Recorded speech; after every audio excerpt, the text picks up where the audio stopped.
ټول واړه مې چتونه د خېجولي وو او د ګاونډیانو چغې د ښځو چغې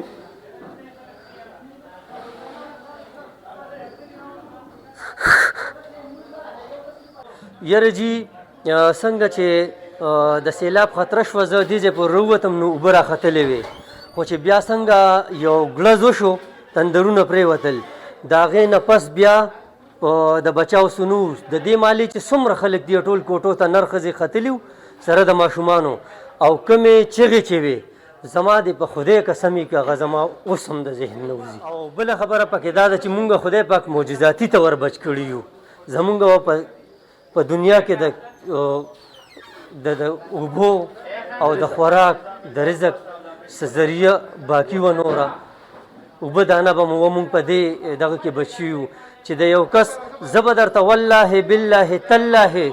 ما درته 3 قسمونه وخوړل چې زه د خپلې کوټې نه د خپلې کمرې نه په لامبو راوتې یم زمونږ خواله هېڅوک نه دي راغلي صفا خبره به دا کوو د دوی سره خو هغه خپله مشینري هم نشته